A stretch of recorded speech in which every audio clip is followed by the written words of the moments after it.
Here's where we're picking up.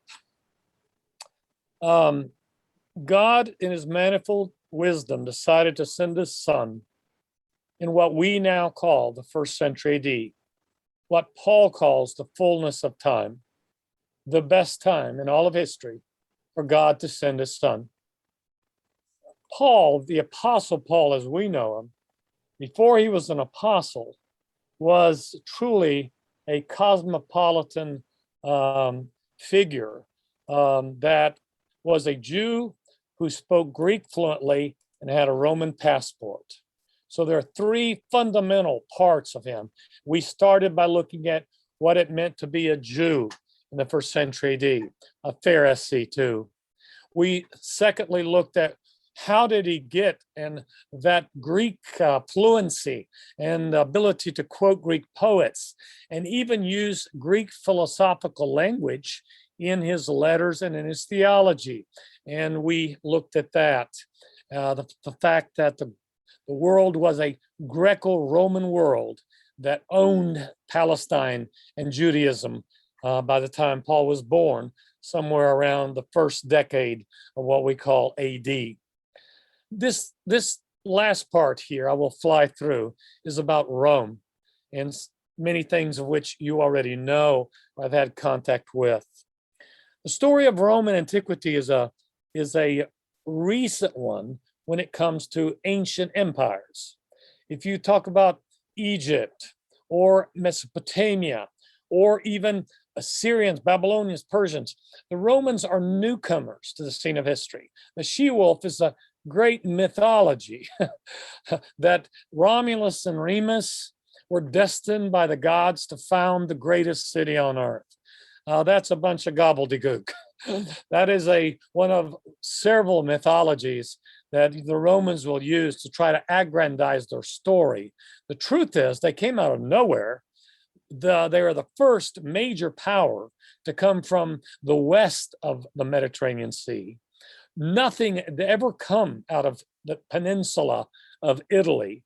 And suddenly, by the 4th century BC, by the way, the Roman Empire, the Romans will only last 13 centuries. The first three, they're under the Etruscans. Then they will become a very unique thing called the Republic, which nobody had ever tried on for size, i.e. not give power to one man. But by the time that Paul is born and Jesus is born, the Romans have become the owners of the world. They have the greatest military machine in the history of the world. Greater than Alexander the Great, greater than the Assyrians. They have 30 legions that are gobbling up the rest of the world of the Mediterranean Sea and beyond, even up to the British Isles and Dacia and the Black Sea and the rest of North Africa, including what we call Morocco today. And they are an amazing story of a people that came from nothing to absolutely owning everything.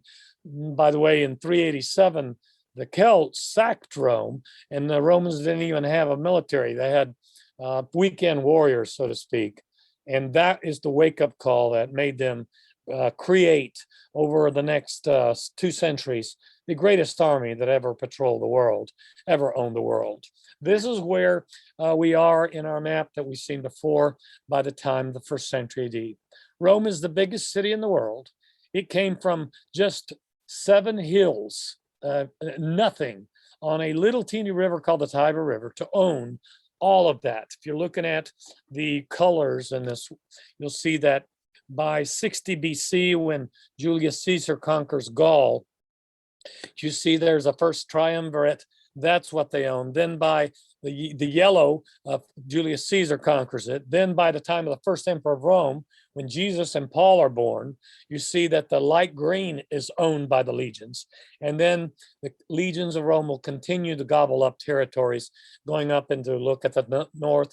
Londinium is the small town of London, which today is the biggest one. It's already there. It's a small little nothing town that the Romans will conquer, and they will get as far as Scotland, where the Emperor Hadrian will build a wall to keep the Celts out.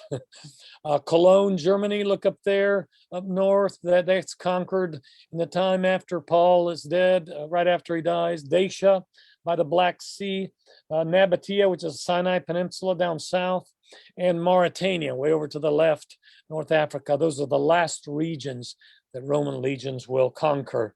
But throughout the whole first century, they continue to gobble up.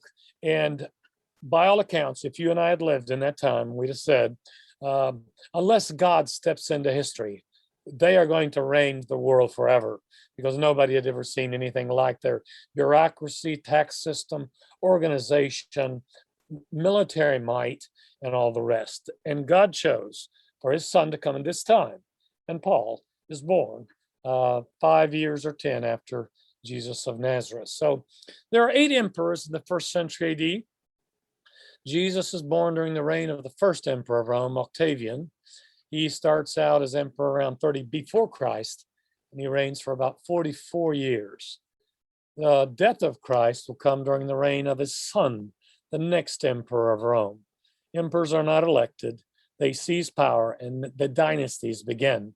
And this is the Julio-Claudian dynasty that you see right in front of you, these first 5 names. The name of Caligula is insignificant. He's one of the crazy ones. There are going to be many who appoints his own horse as a consul of Rome and will be killed by the Roman legions because you got to have the army on your side. 2 things to be emperor. You need the popularity of the people, and you need the army to be on your side. That's, by the way, a lesson that is still prevalent in our country. You need to try to be popular more than 50%, and you need to make sure that the military is nowhere close to Washington, okay? Because otherwise you got problems. That's why the emperors will have only Praetorian guards, the elite forces loyal only to the emperor in Rome, and all the other legions are way out in the empire, far away from downtown Rome. Claudius is the 4th emperor, and he's mentioned in the book of Acts, New Testament. And he is the one that will emanate an edict kicking all Jews out of Rome, the capital. Nero is the one that will put Paul to death. By all accounts, Paul will die right before Nero commits suicide in the year 67, some say 68. That's just to give you again the historical political background of the time in which God had the new Israel born, the kingdom of heaven start here on earth. And Paul will be an essential part of that story. Now, if I were to make a list of why did God choose the first century AD and not our time, there would be lots of them to say, compared to previous centuries, wow, oh, yes, I understand God's choice here. First of all, truly, the emperor's power had secured peace. The term Pax Romana that you see there means Roman peace. The Emperor Octavian, the first one, will actually have ordered a room sculpted that's a symbol of what he gave the world of his time. He said, I give you peace. Pax Romana, Roman peace. He was talking about politics, of course. We're not going to discuss politics anymore. There had been, for the previous 60 years before he took over, bloodshed, assassinations, and all kinds of turmoil in Rome until one guy finally seized power. He was the guy, and he said, no more discussion. I'm in charge. I'll pass it on to my son. We will not have elections. He did bring Pax Romana to the world. Please think of that in the context of the Son of God being born in a lowly manger, far out on the eastern confines of Rome, nowhere close to Rome. He's born in the front part of a Palestinian house amongst animals for the night. And he's the Prince of Peace.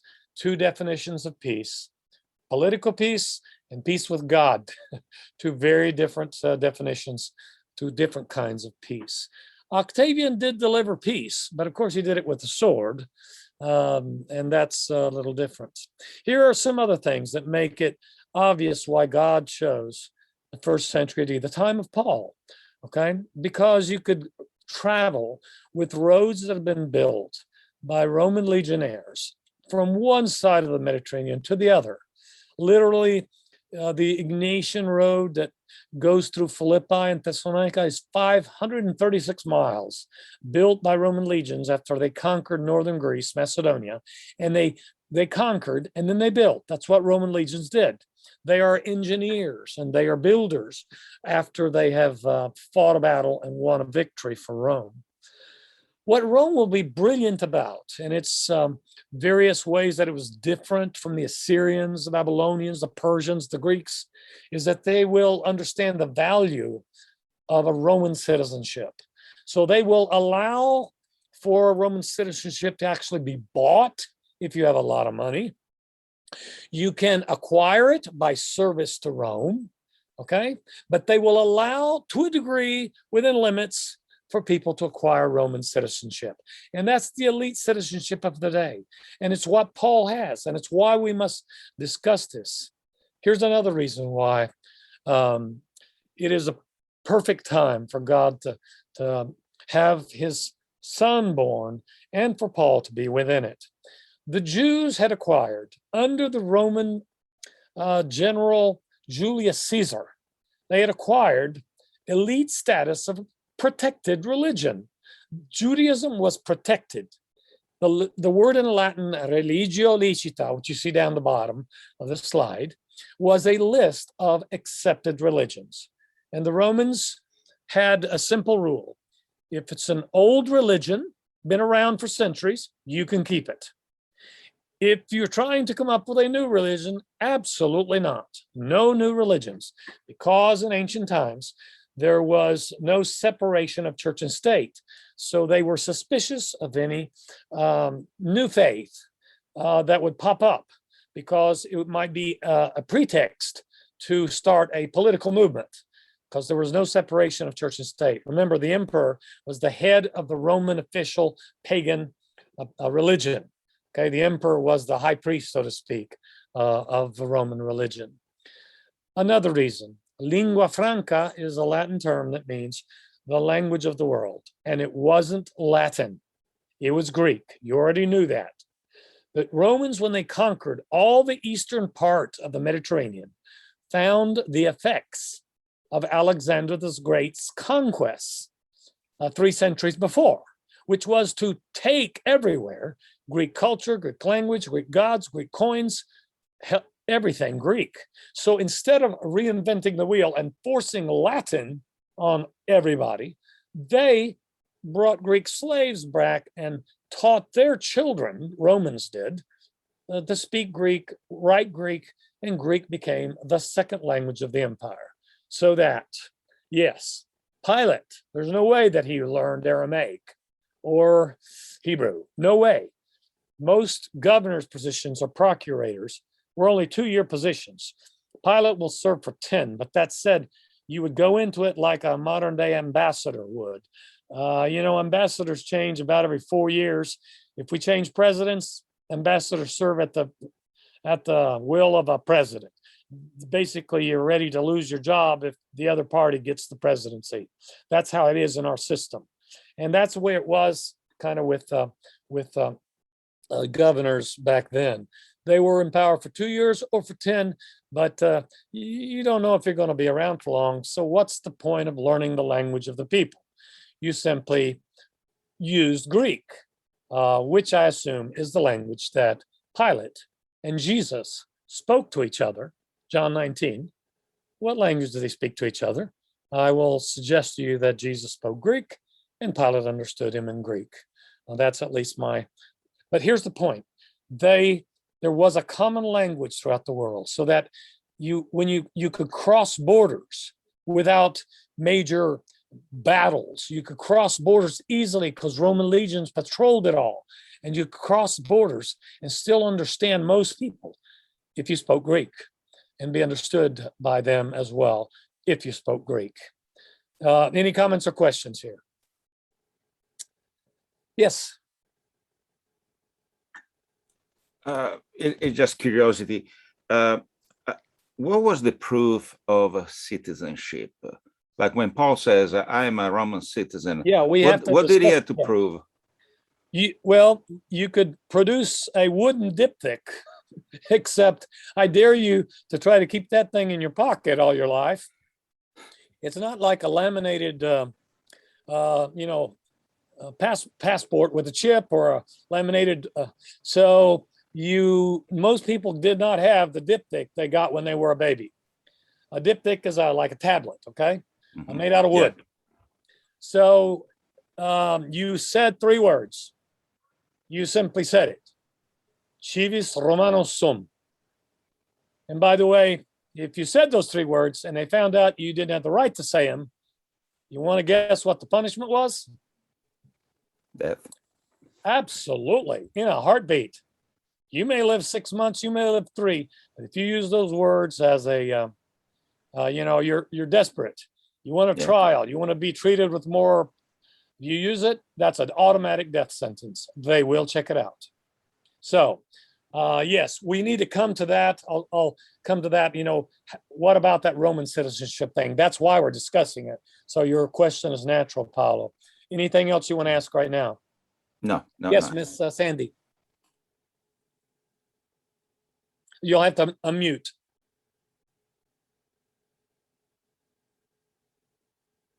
Sorry. That's okay.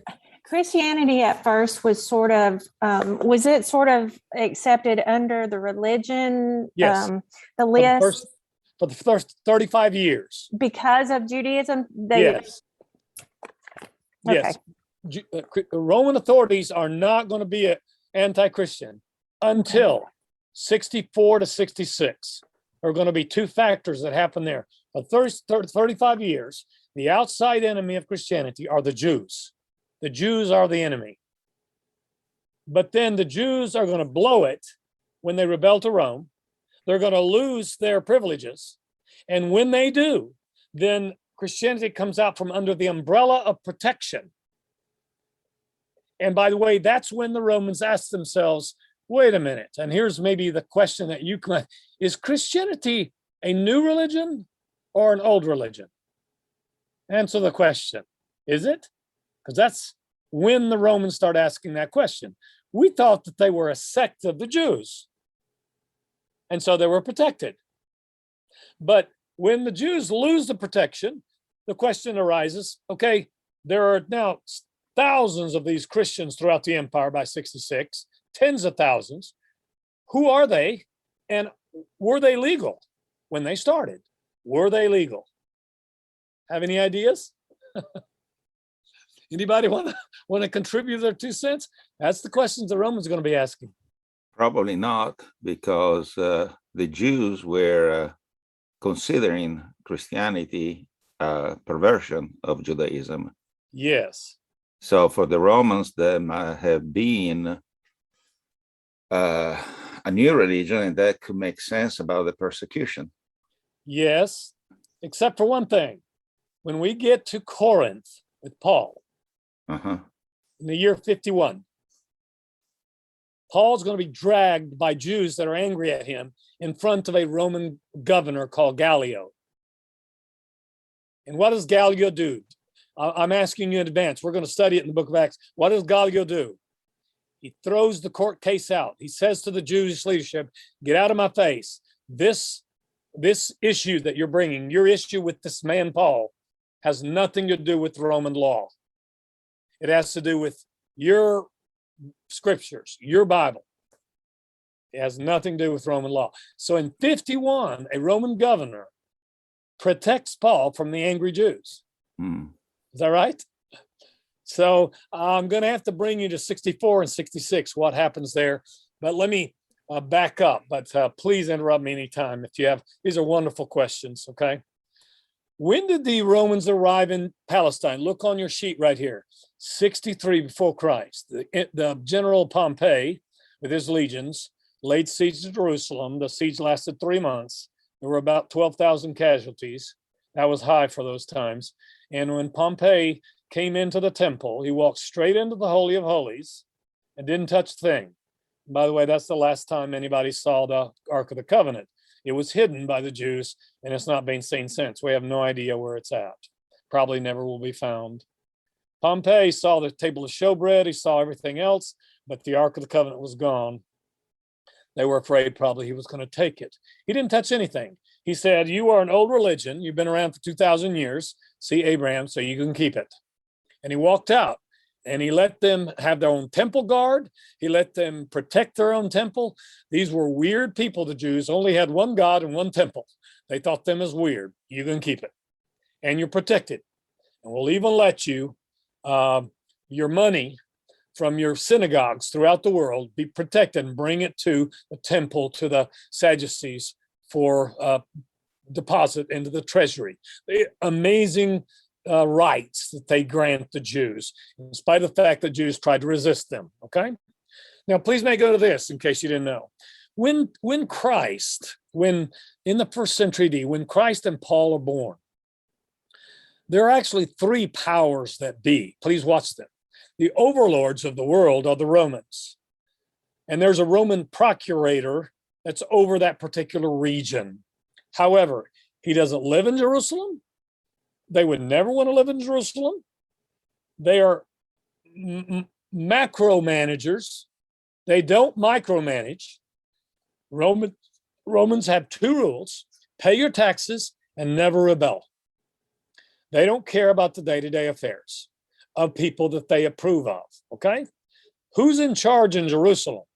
It's called the Sanhedrin. What's the Sanhedrin? That would be the high court of the Jews, composed of what two sects? Pharisees and Sadducees. And by the way, there are 70 of them, and at the head is a high priest, and the high priest is always from which of the two sects? Sadducees, right? Always. And the Sadducees like the Romans because they let them do their thing in their turf, okay? And they let them have their taxes, and they let them administer Jerusalem, so to speak, okay? And Judea, the hinterland around. Now watch out. There's a third power in Palestine because the Romans don't micromanage. They macromanage. They think that the Jews might want a king.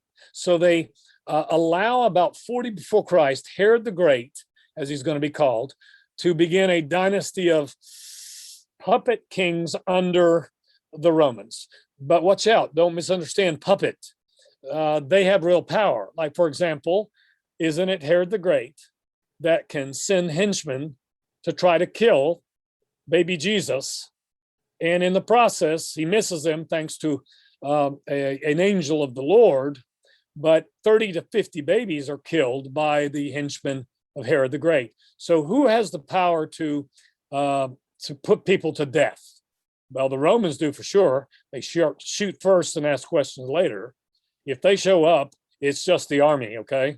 They don't have police, no Miranda rights, or nothing like that. Secondly, locally, it's the Sanhedrin, and they stone you, right? They can do that. They do. And it's Herodian kings, Herod the Great and his grandsons, that will unilaterally come into Jerusalem and for political points or personal jealousy, just simply kill a few people, and they can get away with it under Roman authority, okay?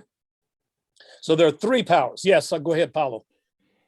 You said the Sanhedrin had the power to kill?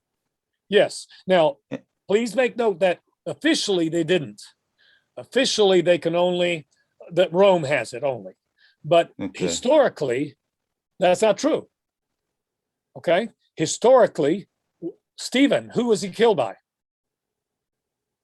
Not the Romans. Yeah, I thought that was kind of considered like a mob that just killed, because when Jesus needs to be crucified, they go to Pontius Pilate and they say, we don't have the right, we don't have the authority to kill him. Correct. The Jews, the high priest, Annas and Caiaphas, both have Jesus in their hands at 2 or 3, 4 in the morning on that Friday. Why didn't they just take him out and kill him in a back alley, or take him in the trash pits outside of Jerusalem in the dark of night and crush his skull with a rock? Why didn't they do that? To make a statement. Yes, they didn't want Jesus to become a martyr. They wanted to prove that he wasn't the Messiah. How do you prove that? You got to get him on a cross. Why? Deuteronomy 22, Deuteronomy. Oh dear, let me check my chapters. I'm turning there, Paulo, because your question is absolutely legitimate. A man that hangs on a tree is accursed by God. Deuteronomy 22. Is it? Oh dear. If one of you finds it before I do,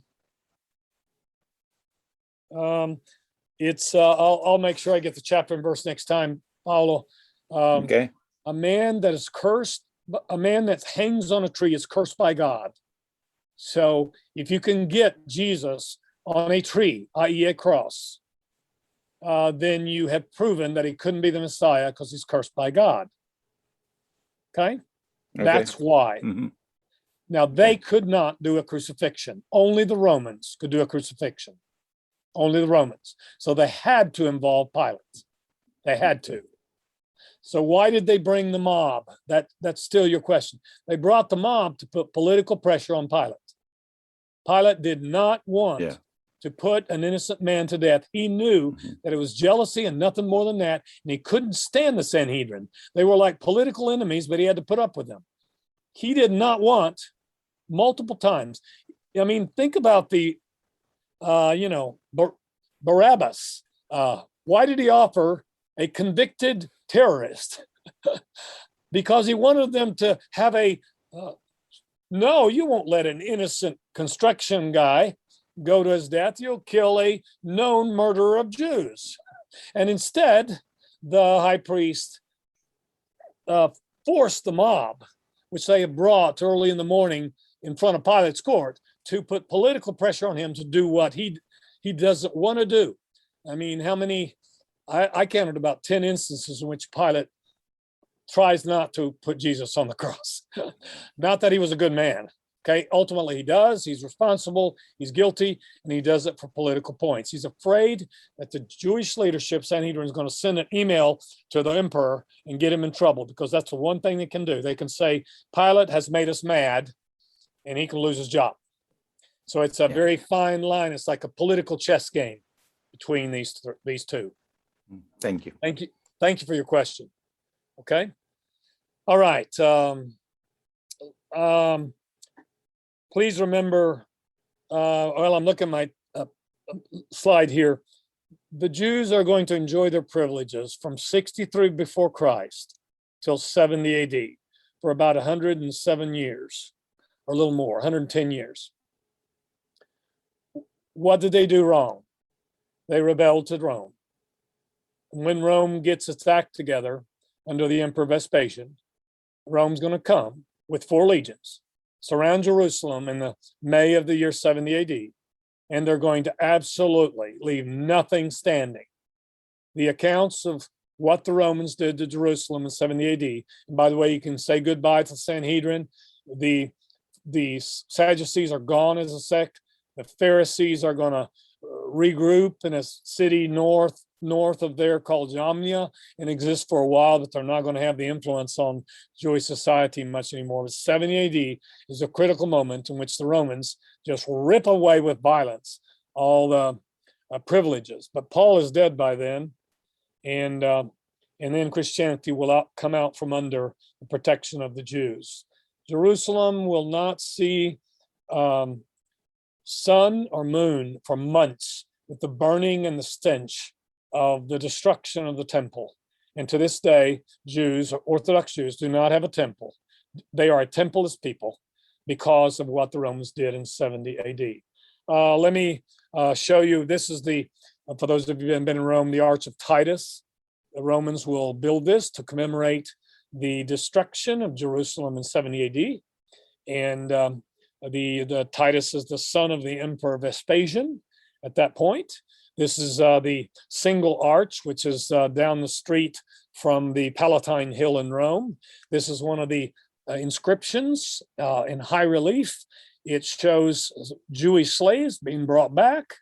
So when the Romans came the first time, they let the Jews keep their stuff. When they came the second time, when the Jews rebelled, they took everything, including the menorah, the candelabra that was in the Holy of Holies in the Jewish temple. By the way, those rectangular signs you see to the side there had 4 letters on them, SPQR, which stand for the power of Rome. Now, all the artifacts of the God of the Jews belongs to Rome, and they're brought back to Rome as a trophy. And so the Jews lose everything. And do you think they learned the Jews are actually going to rebel 60 years later in what's called the Bar Kokhba rebellion, and that's in 132. And the Romans this time are going to kick all Jews out of Palestine in 132. All Jews out of Palestine. It's a radical thing that they do. But here are some other things about Roman society. Why the first century? Because Rome was in charge, and Rome had brought various things to modernity to the ancient world. Okay, I hope you get to go visit. Mark, I think you have. Paolo, I'm sure you have. Miss Sandy, I hope you get to go to Pompeii and to Rome. And what you will see is that the Roman homes, their ability to travel, the kind of civilization that they formed with ships, even though they're powered by slaves that are connecting the far parts of the Mediterranean Sea. You could go from the coast of Palestine all the way to the other side of the Mediterranean Sea in about 3 or 4 weeks of travel to Spain, so to speak, today. Iberian Peninsula back then. They had family business run out of their homes. They had rules about how much you could charge in interest for loans. And by the way, the Romans said that anything over 25% was highway robbery. I guess our modern day credit card companies should get their indications from Roman law, because nobody comes back from interest rates of more than 25%. You can't. And so they had rules. So there were things about their economy, their civilization, their homes. I'm going to walk you through some homes of Pompeii, especially for Miss Sandy, for Mark. Did I take you down there, Mark? Do you remember? Yes, Okay. yes, for sure. Good.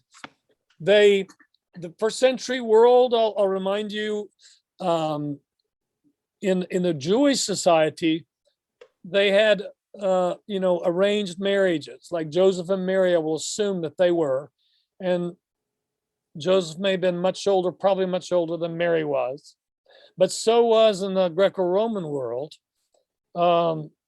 and most marriages were not love, romance, dating, and all that. They were arranged marriages for the most, sometimes for economic reasons, political reasons in the upper echelons. Marriage, the way that's defined by Paul and the Christian teachings, is nowhere in the picture. Again, Judaism being an exception, so to speak, okay? Everybody else in that world of that time, men got a wife for the purpose of procreation, so to speak. So they were supposed to be virgins. They were arranged. And it was more like, the comparison I'd made before. It's kind of like buying a van or a truck, a new truck. You get it for a specific purpose, but it has nothing to do with love. It has to do with a purpose. And please understand this background as a context in which Paul speaks to husbands, love your wives like Christ loved the church, and wives, submit to your husbands. And learn to love your wives, by the way. You can assume that most marriages within Roman society were not for that reason. They didn't have much of a middle class. We're used to a large middle class in our time, but there was an upper echelon of aristocratic Romans. Let's say even at the most 5% of the world that owned slaves, owned a lot of slaves. And that was a sign of Roman power, Roman presence in history. More slaves there were in the first century than ever in the history of the world. And slavery had always been around ever since the beginning of civilizations 3,000 years before Christ. No society was without slavery, including the Jews, although they had a very small number, and most of them served in the temple. And they didn't have many from where Rome was getting them. Rome was getting them from victories in war. That's the main place where they got slaves.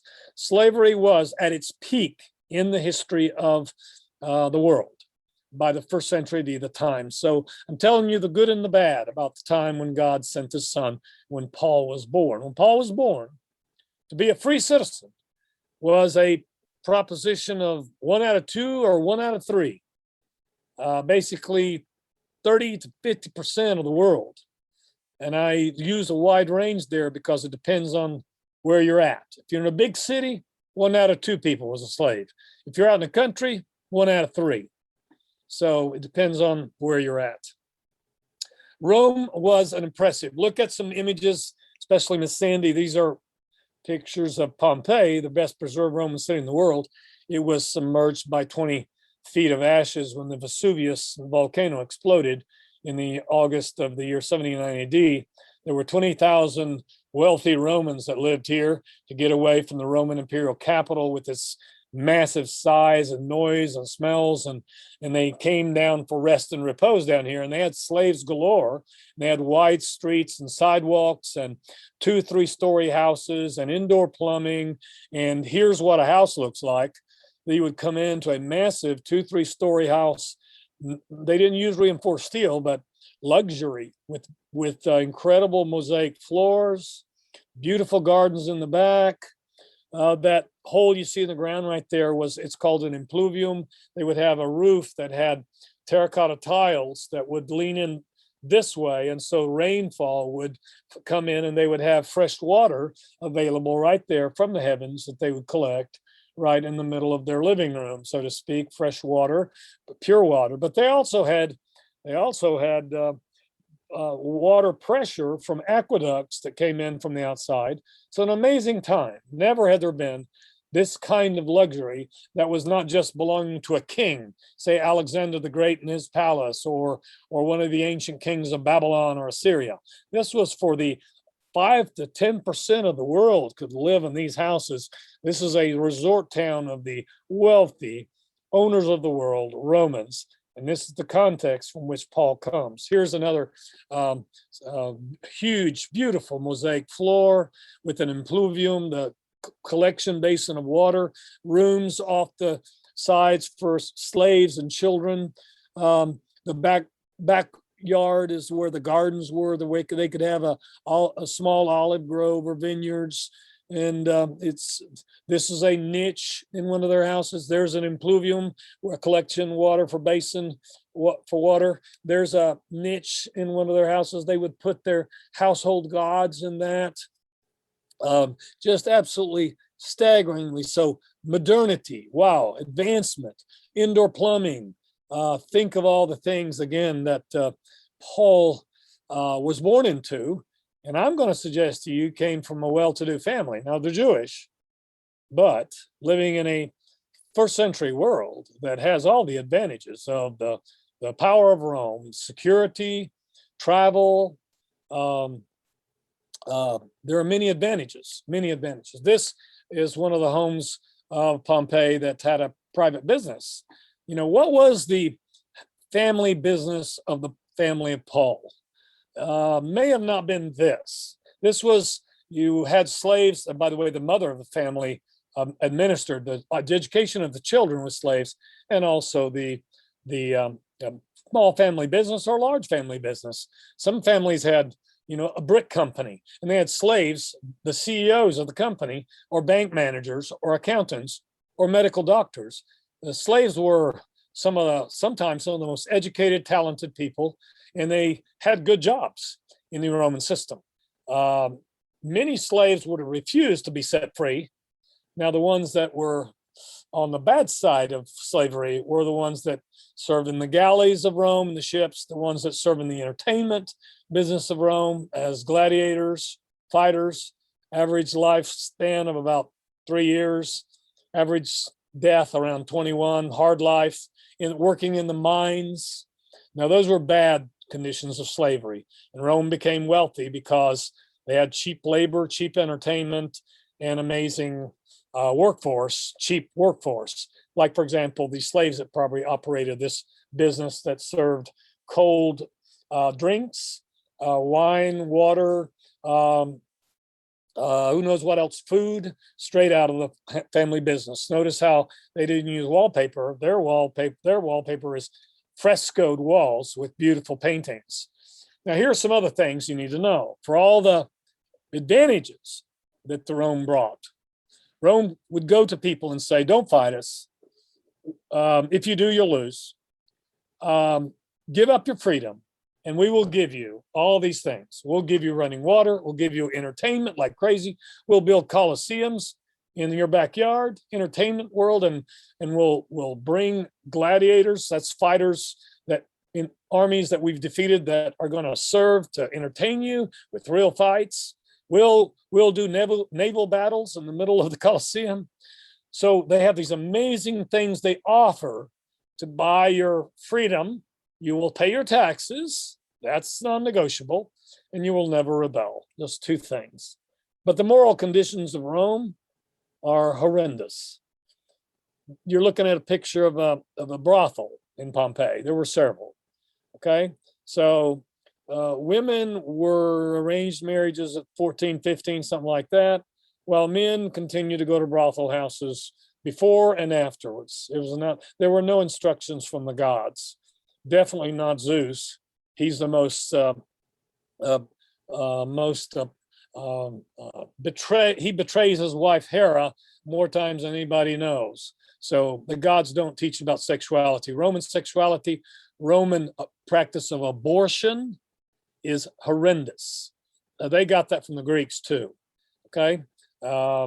So moral conditions in the 1st century AD are absolutely, that's the irony, wealthy beyond belief and morally absolutely bankrupt, which were, by the way, they're big time gods as well. Most of the temples, the big temples in Rome, Corinth, Alexandria of Egypt, most of the pagan temples had seen a major drop in attendance, i.e. offerings from pagans, because they had turned to new fads. And they didn't find the old gods, as they might have referred to them, as very satisfying. So God sent his son when there was plenty of religion and religious options, but they were not good, they were horrendous, they were bankrupt, they were horrible. And this is where I make kind of a summary for you. What were the options? Why a new religion in the 1st century AD? One, the old gods, the Olympian gods, are bankrupt. Big temples, we could say big church buildings in downtown whatever, and nobody goes, okay? Two, the Romans had in those niches of their houses, I just showed you a niche, they had ancestor worship or household gods. That was just for the privacy of their family. So they were religious still, even if they stopped going much to temple. Now, if you were a public figure, a governor, an emperor, whatever, you paid homage to the gods. You even made laws like emperors do. You got to go to temple, but it didn't work. When religion is forced by law, it doesn't work. The Emperor Octavian had instituted just at the birth of Christ a new worship that never had happened before in Roman society. It's called worship of dead emperors. You have to be dead to become a god. So during your lifetime, it's a brilliant political move. You're a demigod, you're a semigod. You're one step away from divinity when you're an emperor in life. Emperor worship is going to be a real problem to large swaths of Christianity in the decades into the 1st century and early 2nd, because emperor worship is forced. When you don't do it, well, then persecutions arise, okay? But please make note of number 4. In Paul's letters, Ephesians, Colossians, uses the word mystery a lot. I think he does it on purpose because one of the new fads in his time when he writes and travels as an apostle is the mystery cults. These are kind of secretive. They don't have outdoor temples. They are some of the gods that have come by way of the Roman legions and their conquests from Egypt or Persia, Isis, Demeter, or here's one that's not on your study guide here, Mithra. Mithra, Mythra. He's a major Persian god. Some of the Roman soldiers who worked in warfare every day and knew that next day, tomorrow might be the last day of life. Some of them were looking for gods that would give meaning to death because they might be dead by tomorrow. And the old gods of the Romans didn't help at all. All the gods of the Romans had was this thing called Hades, which was a dark gray world. There was no paradise, and it was not something attractive for the afterlife. So they looked to a better, and by the way, this is why Christianity is going to be attractive to soldiers as well. And many are going to convert to Christianity, because if you serve as a policeman today or as a military and you're in harm's way on a daily basis, well, then you want to resolve the issue of, okay, what happens when you die, after I die, and does how I live have anything to do with how I live in the afterlife? Please make note that there are some philosophy schools dominant in the 1st century AD. It's not the Platonic schools or Aristotelian. Those are from the centuries before. The two major philosophy schools, Paul's going to encounter them in Athens, are called Stoics and Epicureans. And they come from Greece, but major exponents of the Stoic philosophy are going to be found in Rome, in the capital. And Paul may have had contact with a major Stoic philosopher by the name of Seneca. And we'll talk about that when we get there at the end of his life. Any comments or questions? Anything you want to add? Or I hope I'm not repeating myself. Maybe something you've already heard.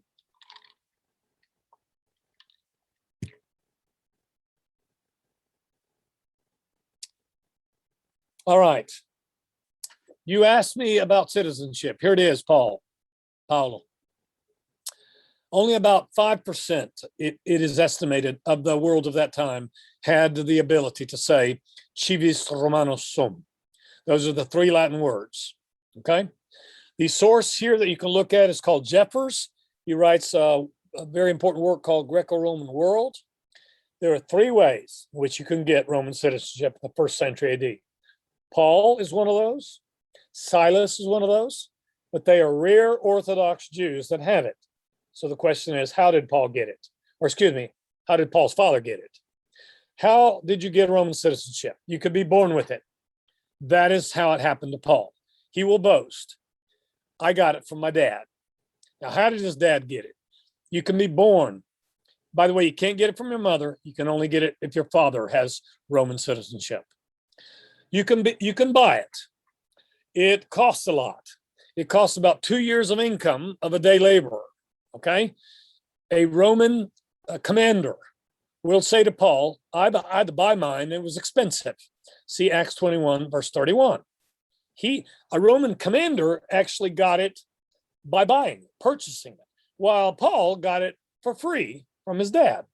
And Paul will kind of boast about that. I didn't have to buy it. Okay, and here's a third way. You could render a major service to the Roman state. And the question is, what did Paul's father or grandfather do to earn it? Or did they buy it? I guess there's a second option. But here's the thing. The only ones that could grant Roman citizenship was not any low-level Roman authority. It could be only an emperor, and there was only one of those. It could be a Roman governor. There was a few of those. And then thirdly, watch out, a field commander, a general on a battlefield could grant that for somebody that served the Roman legions, served the Roman cause in a very dangerous situation. So here's a possibility. Did the father or grandfather of Paul serve some military unit? Was it conferred upon them by way of service to a military commander somewhere? So there you go. If you served as a slave up until the age of 30, okay, you could be freed. Because, by the way, most people didn't live past the age of 48 in the 1st century AD, so much shorter lifespans. But if you served as a slave for the first 30 years of your life, you might be set free and given a prize for serving well, not rebelling, of the Roman citizenship. However, the Romans were very careful. They didn't let too many people get it. They kind of kept a handle on it, and you had to be registered. If you had a right to say those three words, you had to be registered with City Hall. Whether you were born, had the right with it, or you acquired it later on in life, it had to be registered with the Roman authorities somewhere where they could check it out. Otherwise, those three words might be used by everybody that got in trouble with Roman authorities. Okay? Any questions?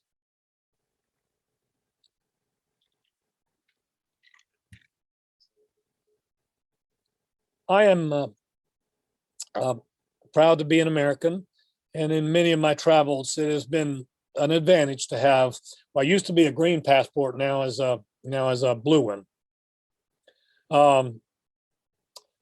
I have felt privileged in some instances when I'm going through some country, Eastern European countries, Eastern European meaning the Balkans, or Middle East. And the guards saw the color of my passport, didn't even ask me to open it up, didn't check my luggage, and they just waved me through because of the color of my passport. I have experienced the privilege of my passport. I didn't earn it, I didn't deserve it, but some places, American passport just gets you waved through. If you had the rights to say these three words, you got through everything, and you had a lot of privileges and responsibilities. I put the law there in Latin, not because it's important, but if you want to look it up, Lex Julia Devi, the Julian law. Here is the rights of anybody that could say, civis Romanus sum. You could serve in the elite military units, legions of Rome, instead of the auxiliary units. It was a better, much better job with great pay. The legions that were called the Italian legions, as opposed to the auxiliary legions, if you had Roman citizenship. You could vote, not on Roman emperors or governors, that you don't vote on, but on local officials, like, for example, in Corinth, the local official there that is converted is the city treasurer. And those were high positions in a third city, largest city in the world. You'll remember him. And he is a voted position. Okay, so there were some local positions that were you could vote, but only, especially in a Roman colony, only Romans, those who had Roman citizenship. You could attend games for free, entertainments for free. You were exempted from most land taxes.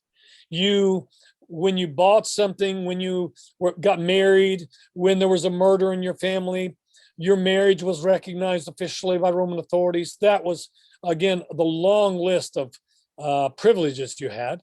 But the last three are really the most important in regards to Paul's life, okay?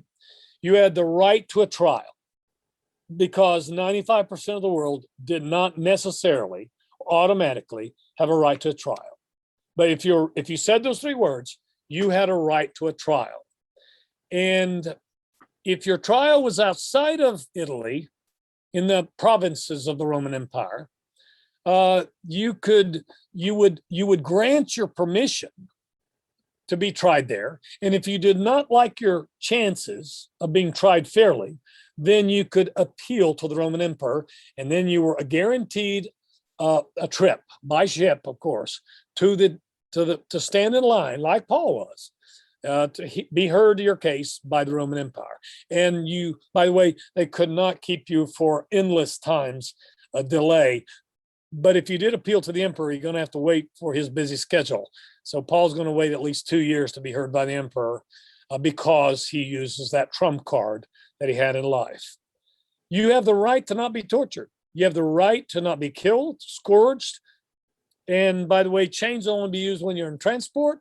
Otherwise, you will not have chains on you. That's going to be Paul's situations. When he talks about chains, Paul is talking about real chains. However, those were used mostly when being transported from one place to another, not all the time. When Paul is in stocks and chains in Philippi, that's illegal. And he's going to take advantage of that, by the way. Okay. Here's another one. If you're a Roman citizen, if you say the words civis Romanus sum, you're exempt from, even if you are put to death, your capital punishment is your lot. Okay. And the Romans had no problem with capital punishment. You had the right to die quickly instead of taking a week on a cross. So Romans will not be put on a cross. Palestinians will, but not Romans. 90% of the world could die on a cross according to Roman law, but not Roman citizens. Romans will not hang on a cross. Okay. All right. So where did Paul get his citizenship? Let me back up. Would you believe there are a few scholars, there always are, it seems like, who question this? There are those who question how reliable is book of Acts, the historicity of Luke, who wrote the book of Acts. Only Luke speaks of Paul's citizenship. Only Luke speaks of Paul's citizenship. Paul never says, I am a Roman, but we know it from Luke, and therefore it makes sense and informs special passages like, for example, Philippians 3:20. If you look in the letter of Philippians, Paul is writing to members that he converted that are probably mostly, if not all, ex-Roman citizens. And he talks about the citizenship that we have. We have. He is a Roman citizen. They are Roman citizens. He says the citizenship that matters the most is our citizenship in heaven. But he's basically using the fact that he's got Roman citizenship, they have Roman citizenship, but that's not the citizenship that matters the most. It's the one that we have in the record books of God, in the book of life in heaven. So they have two citizenships. Like I am American, but I also am a Christian. Which one's more important? My eternal citizenship is the one that matters the most, okay? Now, some other scholars say when he ran out of money, he resorted to a low-class profession, tent making, and they say that just doesn't jive with him actually being a Roman citizen. It doesn't jive. But I don't know where they're getting that, to be honest with you, how they would say just because a Jewish boy was trained to earn some money through a hands-on job by his family, or let's take it up a notch. His family had a business of tent making. They used goat's hair from the city of Tarsus as a material because it was water resistant. What if that's all true? Then it makes absolutely complete sense with regard to that, okay? Some other scholars say, well, how come he gets whippings in a couple of cities? A Roman citizen is not supposed to get that. So that conflicts with seemingly his Roman citizenship.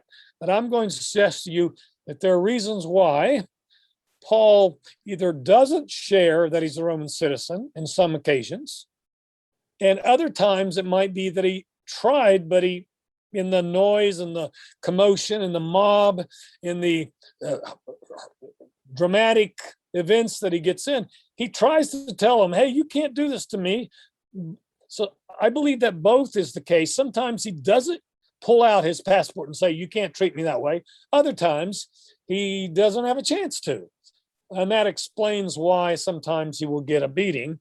I think sometimes he does it on purpose so he can develop some clout with local authorities.